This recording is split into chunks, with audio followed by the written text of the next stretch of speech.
Salve, salve todo mundo do Cointelegraph Brasil. Eu sou o Lucas Caran, jornalista aqui da casa. E estou aqui hoje com o Felipe Ribe, que é Head de Inovação do Atlético Mineiro. O Atlético Mineiro aí que lançou uma série de iniciativas aí ligadas às criptomoedas e mais especificamente ao mercado de tokens não fungíveis, né, conhecidos como NFTs, pela sigla em inglês. Eu agradecer aqui, Felipe, pela sua disponibilidade por estar aqui com a gente hoje para falar sobre essas iniciativas do Atlético aí. Fala, Lucas. Pô, obrigado a você pelo convite, cara. Prazer estar falando contigo, falando com a tua audiência aí. Vamos nessa, vamos falar sobre duas paixões aí, futebol e tecnologia. É isso. Me conta um pouco como que o Atlético primeiro se interessou sobre esse mercado de tokens não fungíveis e como foram aí as primeiras tratativas, as primeiras, o que vocês pensaram para entrar nesse mercado? Cara, esse interesse, na verdade, ele já é um interesse meu próprio há bastante tempo, né? Eu comecei no clube tem pouco tempo, eu comecei tem 3 meses exatamente, no início de março. E desde o ano passado eu já vinha acompanhando esse movimento de NFTs, desde o surgimento ainda em versão beta lá do NBA Top Shot, da própria SoulRare, que acabou se tornando um parceiro nosso. E quando eu entrei aqui no clube, eu já entrei com alguns projetos na manga. Então, na minha cabeça era muito claro que o Galo ele tinha que explorar esse universo de criptoativos, mais especificamente dos NFTs. Uhum. Para ser bem sincero com você, assim, cara, por ser um mercado muito novo, e principalmente aqui no Brasil, ainda muito incipiente, a gente foi com uma mentalidade não tanto da grana, né? A gente foi muito mais com um viés de experimentação e de entender essa tecnologia experimentando e vendo que tipo de possibilidades ela traz para um clube de futebol. Então, assim, esse interesse, como eu falei, ele veio de antes e é o que eu gosto sempre de falar, assim, né? Os clubes de futebol, eles têm uma mentalidade geralmente muito fechada, né? Uma cabeça muito fechada para coisas novas. E aqui no Atlético, desde a minha chegada, eu tenho tido muita liberdade para experimentar, né? Uhum. Geralmente, no clube você vê muito assim, cara, você tem que trazer resultado rápido e tudo mais. E aqui o mindset foi diferente. Fala assim, cara, não, eu quero que você experimente e veja no que dá. E a gente não vai te avaliar por quanta grana isso vai trazer para o clube agora, e sim pelas possibilidades que vão trazer para o clube, a gente pensando aí no universo de médio e de longo prazo. Uhum. Vocês já têm duas iniciativas aí já já lançadas, né? Tem a Sorare, né, que você citou, que é um fantasy game de futebol, né? Mais ou menos para o público entender, mais ou menos no estilo Cartola, em que você vai também negociando os seus cards, né? Entre aspas, que são ligados a tokens não fungíveis. E a outra iniciativa é a tokenização de obras de arte mesmo, quadros e etc. Como é que tem sido o desempenho? Não vou falar em desempenho, porque você falou também que isso não é um dos objetivos a curto prazo, né? Mas como que tem sido a entrada do clube nisso e o retorno até aqui, que seja o retorno só um retorno ainda que não é mensurável assim financeiramente, né? Mais de exposição da marca, etc. Cara, então, apesar da gente não ter colocado como métrica fundamental o financeiro, em ambas essas iniciativas a gente tem tido um sucesso financeiro bem considerável, aliás, bem acima do que a gente esperava, né? A gente, como era algo muito novo, a gente não colocou objetivo financeiro, tipo, precisamos atingir tantos mil reais para isso ser considerado sucesso. Porque a gente não sabia mesmo o que esperar. Assim, a gente foi muito, cara, vamos ver qual é enfim, vamos aprender. Então, assim, com a Sorare, cara, como você bem falou, né? A Sorare, ela é um fantasy game global. Então, você falou muito bem, ela é como se fosse um Cartola, só que ela envolve clubes de todo mundo. Então, você tem lá dentro Real Madrid, Bayern de Munique, Liverpool, PSG, Juventus, todos os times da MLS dos Estados Unidos, todos os times da Liga Japonesa, enfim, clubes argentinos, né? O Boca e o River estão lá dentro também. Nós fomos o primeiro clube brasileiro, ainda somos o único clube brasileiro ali dentro. A Sorare é um caso um pouco diferente, porque ela já tem uma comunidade muito ativa, né? A Sorare, há alguns meses, já vem sendo aí uma plataforma de NFTs que está sempre ali no top 5 de maior movimentação de dinheiro e sempre muito constante, né? Ela nunca é a número 1 ou a número 2, mas ela está sempre no top 5 e o número 1 e o número 2 geralmente tem aquele hypezão e depois acaba caindo. A Sorare ela é muito constante. Com eles, é um acordo basicamente de licenciamento de marca. Então, o Gado ele licenciou a marca dele, a gente fica com um percentual minoritário das vendas de card que estão acontecendo ali dentro, mas por conta disso também, o nosso trabalho foi zero e o nosso risco zero também. Basicamente, a gente licenciou a nossa marca e o direito de imagem sobre os nossos jogadores para a Sorare. Eles fizeram a emissão dos NFTs. A gente, logicamente, faz uma divulgação também, mas o grosso da divulgação é feito por eles, até porque essa plataforma, por ser, apesar de ser em Ethereum, ela é comercializada em euros, acaba que o grosso das pessoas que participam ali são pessoas de fora do país. E a gente tem tido um sucesso bem bacana. A gente, todo domingo eu dou uma atualizada nos números, então a última atualização é do dia 6 de junho, já eram 260 mil euros vendidos em cards ali dentro, só card do Atlético, né? A gente com um percentual desse, apesar de ser um percentual minoritário, se a gente fala em euro, a gente está multiplicando por mais de R$ 6 aí, então acaba sendo um montante considerável, especialmente se a gente considerar uma máxima que a gente tem dentro do nosso departamento de que dinheiro novo é dinheiro bom sempre, né? Então é um dinheiro que não existia e que agora é uma linha de receita que acaba existindo, então a gente está muito satisfeito. No caso da nossa experiência com o leilão de obra de arte digital, foi a primeira experiência ela já teve fim, né? Foi uma obra do goleiro Vitor, na verdade, uma obra exemplificando uma defesa histórica do Vitor na Libertadores de 2013 contra o Tijuana, né? No último minuto, foi uma defesa que classificou o Atlético para as semifinais, e depois o Atlético acabou sendo campeão da Libertadores daquele ano. E a gente chamou um artista chamado Pedro Nuin, ele recriou, fez um desenho recriando esse lance, e a gente colocou à venda na OpenSea, que é o maior marketplace que a gente tem de NFTs no mundo hoje. Sim. A gente acabou tendo um lance que arrematou por 2 Ethereums. Na época, o Ethereum estava aí, esses 2 Ethereums estavam valendo $5.066. Essa já foi uma iniciativa 100% do Atlético com parceiro, a Footcoin, que é um parceiro tecnológico, nos ajudou a fazer a emissão desse token não fungível dentro da plataforma. O risco foi muito baixo também, mas teve um risco, né? O custo de emissão, né? Você acaba tendo um custo de emissão em Ethereum ali dentro da plataforma e tudo mais. Mas também, cara, valeu muito a pena, não só pelo valor arrecadado, mas principalmente pelo aprendizado, né? Então, algo que a gente aprendeu ali dentro. É uma plataforma ainda muito complexa para quem não tem um conhecimento do universo cripto. A gente chegou na definição de que você precisa ter um conhecimento de wallets raiz ali, né? Então, um MetaMask, por exemplo, não é todo mundo que tem esse conhecimento, e eu acho que isso acabou limitando muito a participação da massa, né? Dos torcedores do Atlético em si. Era algo muito nichado de torcedores do Atlético que já tinham conhecimento do universo cripto e desse universo cripto raiz, digamos assim. E até isso acaba desencadeando nessa nossa nova iniciativa que anunciamos nessa segunda-feira, que é com a Binance. A Binance, no dia 24 de junho, vai estar lançando o marketplace de NFTs dele, e aí já de uma forma muito mais simples para a pessoa comum. Basicamente, ela cria uma conta na Binance, que é algo muito simples de ser feito, faz um depósito real ali dentro, via Pix, via cartão de crédito, e a partir de então ela já consegue comercializar o NFT. Então, esse aprendizado da OpenSea fez com que a gente abrisse nossos olhos para, poxa, precisamos buscar uma plataforma onde a gente consiga ser menos elitista, consiga falar com mais gente, e a gente encontrou na Binance um parceiro. Eles convidaram a gente para ser um dos 100 criadores que vão estar inaugurando a plataforma a partir do dia 24 de junho, e a gente está bem ansioso para testar também essa plataforma da Binance, mas também com esse mindset de experimentação. Vamos experimentar, vamos ver se a gente aumenta a aderência dentro da nossa torcida, mas eu gosto sempre de falar isso, cara. A nossa mentalidade está muito ainda dentro da experimentação. Vamos ver o que o NFT, os criptoativos em geral podem trazer de possibilidade para um clube de futebol aí no médio e no longo prazo. Uhum. Na Binance, eu não sei se eu não peguei a informação, mas o que vai ser, os NFTs vão ser atrelados ao quê? A uma obra de arte também? A gente vai fazer uma coisa diferente, né? No caso da OpenSea, era uma obra única, então era um de um, era aquela ali e acabou. Na Binance, a gente vai vir com uma coleção de camisas históricas do Atlético, que a gente vai ter em 2D e em 3D. Vão ser algumas camisas.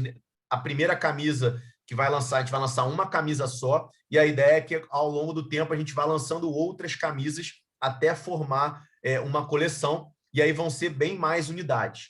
A gente está falando aí de ter 1.000 unidades, digamos assim, de cada camisa, o que também vai tornar o preço mais acessível para as pessoas. Então, também faz parte dessa nossa estratégia da gente poder atrair torcedores do Atlético, aqueles que já conhecem do universo cripto, aqueles que não conhecem, para começar a conhecer, ter esse conhecimento e poder usufruir também do que a gente está ofertando. Legal. Fora já do mercado de colecionadores, né? Estamos falando aqui de cards, obras de arte, camisas históricas, etc. A gente tem algumas iniciativas aqui no mercado brasileiro de tokens de torcedor mesmo, né? O Vasco tem uma parceria com a Mercado Bitcoin, que é a maior exchange do Brasil de criptoativos, e eles têm, nos mesmos moldes ali também do rival do Galo, que é o Cruzeiro, é um token que é atrelado ao mecanismo de solidariedade da FIFA, e a cada período de tempo também recolhe os rendimentos ali desse token. E ao mesmo tempo na Binance, né, que você citou, é a maior do mundo, também a gente vê também vários tokens de torcedor da Chili's, de empresas que também são ligadas aí, inclusive a clubes que estão nessa plataforma da Sorare que você citou. Vocês também se interessam de alguma forma de lançar um token de torcedor do Atlético Mineiro? E qual dos dois tipos de tokens ali você vê mais potencial para o caso do Galo, lógico? Eu não estou pedindo para você analisar a iniciativa dos rivais, né? Cara, esse mercado de criptomoedas, criptoativos, de blockchain em geral, nos interessa muito. Esses utility tokens, como você falou, são tokens que estão no nosso radar, sim, fazendo uma diferenciação aí, né? O do Vasco e do Cruzeiro, apesar de eu achar excelentes iniciativas, eu enxergo muito como uma antecipação de receitas, né? Então, basicamente, o mecanismo de solidariedade é uma receita que os clubes têm a recolher, é um crédito, digamos assim, que eles têm a recolher, e basicamente, quando você tokeniza e joga isso para os investidores, o clube está antecipando esse recolhimento de receita, colocando um deságio aí em cima dele para valer a pena para o investidor também e ser um ganha-ganha. Então, eu acho um modelo bem interessante. Eu acho que isso depende muito do que o clube enxerga de estratégia.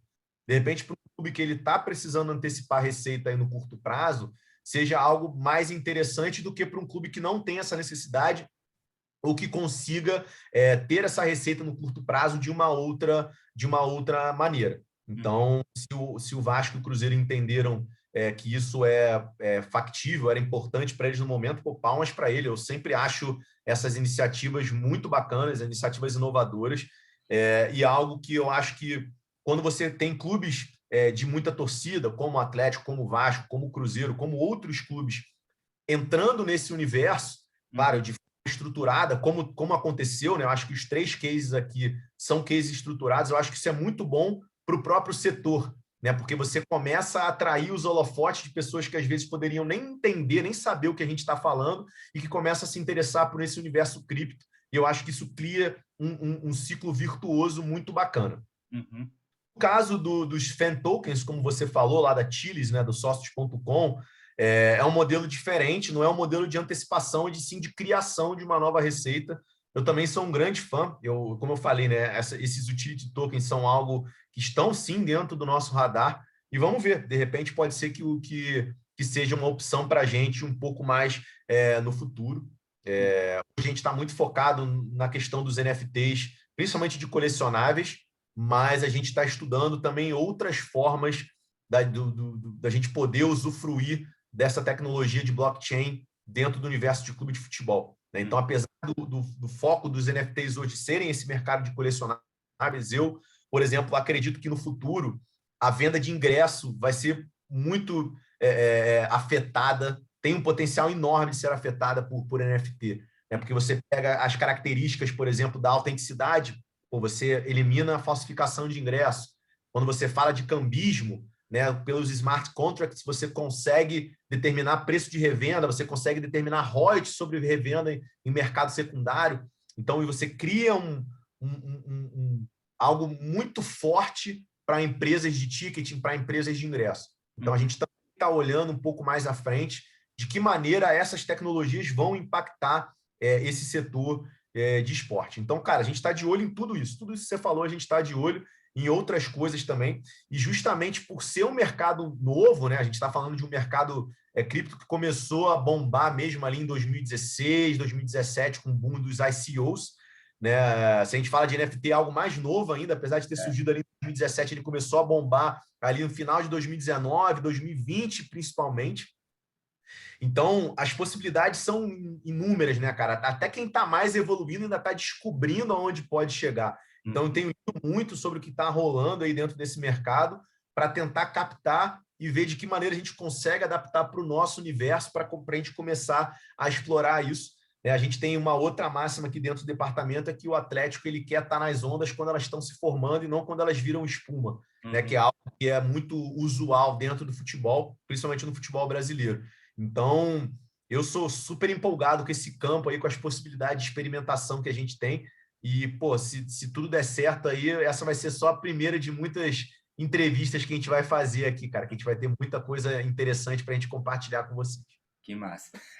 Você falou das iniciativas pioneiras, eu fiquei aqui pensando, na minha cabeça ficou muito claro, assim, nos Estados Unidos, né? Estados Unidos talvez seja onde essas iniciativas, não só de blockchain, mas também as iniciativas, inclusive, de pagamentos de tickets de jogo, pagamentos de salários de atletas, pagamentos de funcionários, todos em bitcoins. Então, tudo isso são iniciativas que no último ano ali começaram a ganhar mais tração e acabam puxando também um fio para outros esportes, outras modalidades. Você vê, de alguma forma, isso acontecendo no mercado brasileiro, no médio prazo? Acho que no curto prazo ainda não cabe a gente pensar nisso, porque o mercado ainda está... Eu vejo o mercado brasileiro ainda muito emergente e ainda funcionando em nichos ainda, né? Mas com a popularização ainda maior dos criptoativos, com esse crescimento dessas parcerias, você acha que um dia vocês, por exemplo, no Galo, vai ter um atleta que vai falar assim, não, pode me pagar só em Bitcoin, ou pode me pagar só em, vamos imaginar aqui, fan token do Galo, Galo Coin, alguma coisa. Eu acho que a gente pode chegar sim, mas tem toda uma curva de aprendizado da sociedade como um todo antes, né? Então, eu acho que para um atleta ou para qualquer funcionário, pessoa querer receber os seus rendimentos aí em criptomoedas, essa pessoa tem que ter um conhecimento muito grande sobre isso, que eu acho que hoje ainda não existe, da grande maioria das pessoas, né? Por mais que a gente tenha grandes portais como a própria Cointelegraph fazendo um excelente trabalho de popularização, de trazer informação, ainda é um mercado muito nichado e a gente ainda tem uma desconfiança muito grande, especialmente com a volatilidade dessas criptomoedas, né? Então, de repente, talvez com Bitcoin, com Ethereum ainda seja um pouco mais difícil, talvez com uma stablecoin, alguma coisa que seja um pouco menos volátil, isso seja mais viável num curto prazo. Uhum. Enxergo sim, cara. Eu enxergo assim, para mim é uma curva de aprendizado que está acontecendo, né? Ano passado, com o boom do Bitcoin, eu me peguei trocando ideias com meu pai sobre Bitcoin, sabe? Que há 2 anos atrás seria impossível, né? Você vê um movimento de muitas grandes empresas, tipo, empresas bilionárias, até quase trilionárias, comprando Bitcoin como reserva de moeda, apostando nisso, tudo mais, por mais que a gente tenha tido uma queda aí nas últimas semanas, eu ainda acredito muito, a gente vê outras empresas falando sobre aceitar criptomoeda como forma de pagamento, né? Então, acho que a gente está numa curva de aprendizado. A gente ainda tem muitas iniciativas que, na minha visão, são puro hype, né? Estão muito mais pelo marketing do que por acreditar de fato no potencial da tecnologia, o que é natural, não só com cripto, mas com qualquer outra tecnologia, né? A gente tem na Gartner ali o hype cycle deles, que é muito claro isso, né? Todas as tecnologias elas passam por esse período de pico de hype para depois cair numa vala de desilusão até subir e encontrar ali o platô de estabilidade. Então, eu acredito que a gente vai chegar, sim, num momento como esse. Mas eu concordo contigo. Principalmente aqui no Brasil, que ainda somos muito conservadores nesse sentido, né, de finanças. cara. Se a gente comparar, por exemplo, o nosso mercado de ações com o mercado de ações nos Estados Unidos, cara, a gente é ínfimo. E mesmo assim, a gente teve um crescimento muito grande nos últimos anos com a chegada da XP, com a chegada de outras exchanges grandes para tentar popularizar. E mesmo assim, se a gente compara em números com os Estados Unidos, a gente ainda está muito pequeno, porque a gente é muito conservador com dinheiro aqui no Brasil. A galera bota muito dinheiro em poupança e tudo mais, né? O Eu acho que mercado a de gente ainda tem ações é até quase analógico, né? Ele deu uma digitalizada, mas ele tem um princípio, uma estrutura analógica ainda, né? Exatamente. Então, assim, eu acho que a gente está no momento de curva de aprendizado aqui no Brasil, mas que vai demorar um pouco ainda, na minha visão, para isso se popularizar a ponto da gente começar a ver um movimento que nos Estados Unidos já acontece, né? De atletas querendo receber salário em Bitcoin, de clubes vendendo, por exemplo, se eu não me engano, foi o Oakland A's da MLB, que vendeu um camarote também, estava cobrando um Bitcoin por camarote e tudo mais. Clubes como franquias como o Sacramento Kings, que desde 2014 já aceitam Bitcoin como forma de pagamento. O Dallas Mavericks, do Mark Cuban, que é um grande entusiasta de criptomoedas, é um cara que aceita até Dogecoin hoje, né, dentro do Dallas Mavericks e tal. Então, eu acho que a gente ainda vai ter esses caras que têm essa mentalidade muito aberta para começar a experimentar. Vai se dar, muita gente vai se dar mal, mas eu acho que é o ônus do pioneirismo, né? Você tem o bônus de ser pioneiro, mas o ônus é você vai errar, vai falhar e tudo mais, mas você vai estar aprendendo, e quando todo mundo quiser entrar, você já vai ter uma grande vantagem em relação aos outros, porque você já vai ter passado todo esse período de aprendizado.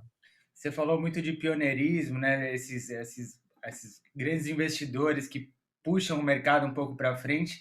E aqui no mercado, pelo menos do futebol brasileiro, o estigma que a gente tem é de um comando muito conservador e muito ligado à política antiga, assim, os conselheiros. Isso você também enxerga, não sei como é dentro do Galo, então, eu sei que o Galo modernizou e se profissionalizou nos últimos anos aí, mas isso ainda é um entrave, você acha, para esse mercado ganhar também tração mais dentro do futebol? Até porque a gente teve também experiências ruins com alguns projetos que não eram tão sérios, então isso ainda dá aquela puxada para trás no desenvolvimento do mercado? Cara, com certeza, assim, começando de trás para frente, né? Esses projetos ruins que você classificou como não tão sérios, eu não digo nem que não tão sérios, cara. Eu acho que foram projetos que vieram num boom de tipo assim, estão todos fazendo, vamos fazer também e Sim. vamos ganhar dinheiro rápido, né? Então, quando você faz algo onde você não tem uma estratégia por trás, o seu objetivo é ganhar dinheiro no curto prazo, a chance de dar errado é muito grande.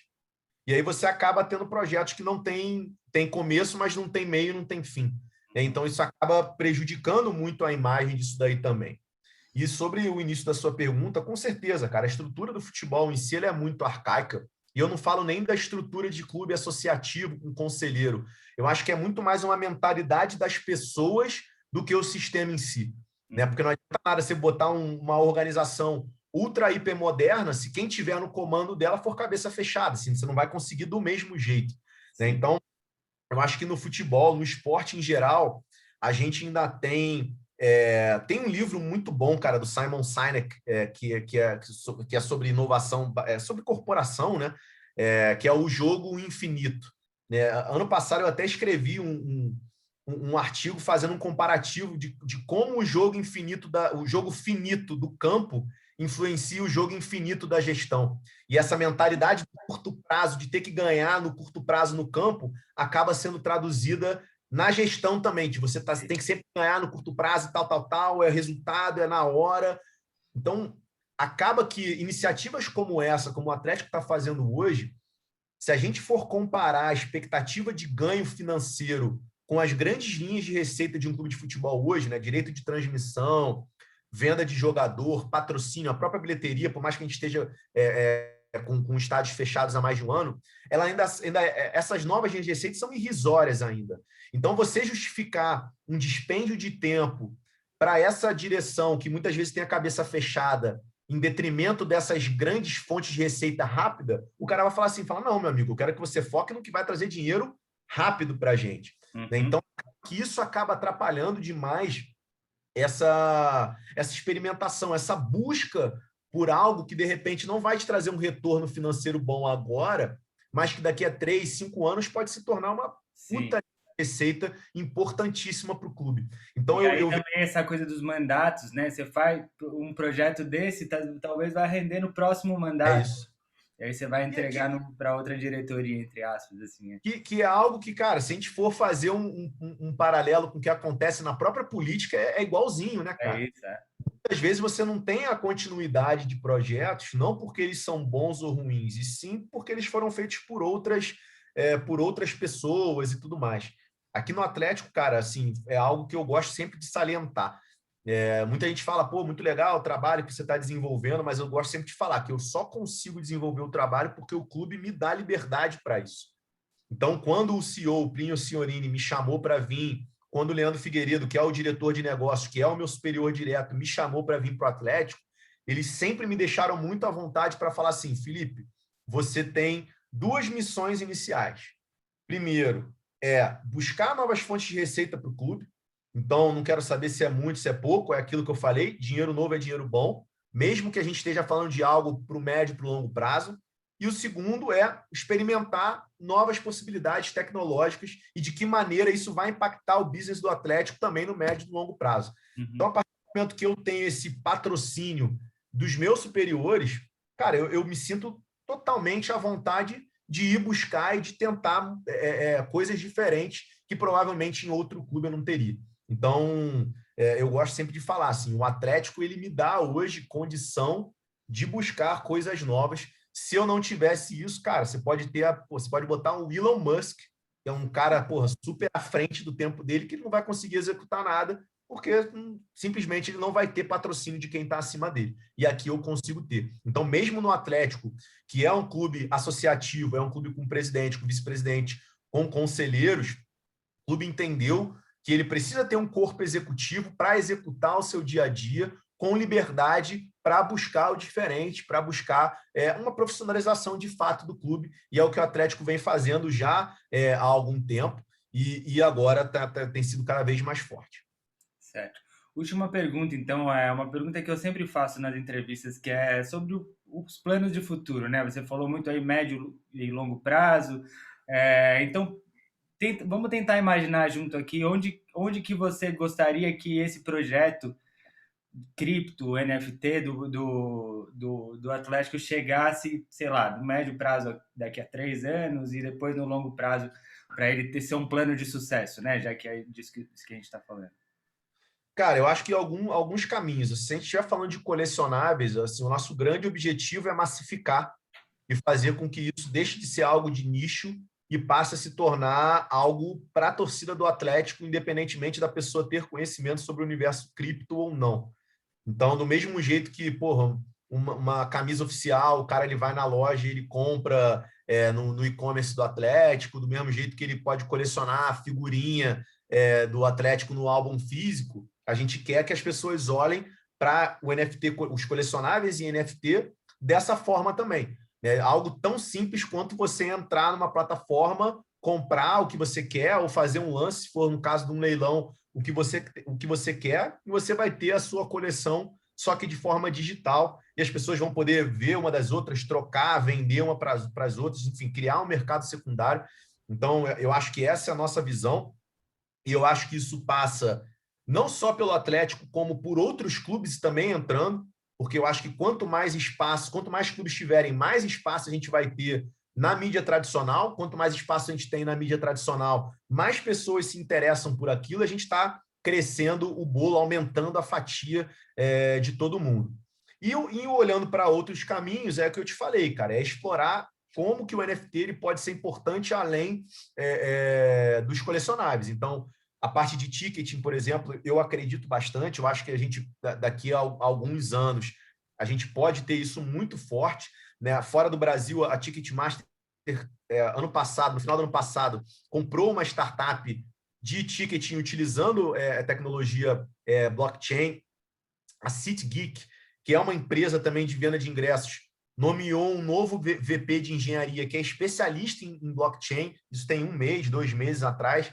Então, a gente já está vendo um movimento nesse sentido. E eu acho que os clubes, as entidades que são e os organizadores de evento a partir do momento que eles olharem para isso e eles se juntarem às empresas, eu acho que a chance da gente evoluir isso de forma mais rápida muito maior. E a questão dos utility tokens, cara, aí eu acho que são possibilidades infinitas, seja com tokens que dão às pessoas benefícios, dão às pessoas direitos no mundo físico também. Essa questão da tokenização, como você bem falou, que é algo que começou aí com o Vasco e com o Cruzeiro, tokenizando o mecanismo de solidariedade. Eu acho que tem outros ativos que um clube de futebol pode tokenizar também. Eu acredito muito na tecnologia blockchain, tendo um papel disruptivo muito importante dentro da parte jurídica dos clubes, transferência de jogadores, utilizando smart contracts, enfim. Eu acho que são muitas possibilidades, cara. O que a gente precisa hoje é ter pessoas dentro dos clubes, dentro das entidades, com esse mindset para se juntar a quem é da empresa, a quem já é da tecnologia e começar a matutar isso junto, porque aí quanto mais cabeças pensantes, eu acho que mais rápido a gente consegue evoluir. É isso. Quem sabe no futuro a gente não tenha um Cartola em NFT, não tenha votos das eleições dos clubes Sem dúvida. em blockchain. Já existe um mecanismo para isso acontecer, agora é unir as duas coisas, né? Pô, pessoal, Exatamente. conversei aqui com o Felipe Ribe, que é Head de Inovação do Atlético Mineiro. Felipe, prazer te receber aqui no Cointelegraph Brasil, agradecer o seu tempo novamente, dizer que as portas estão sempre abertas. E para todo mundo que assistiu a entrevista até aqui, pedir para curtir o vídeo, se inscrever no nosso canal toda semana, praticamente a cada 2, 3 dias a gente tem conteúdo novo.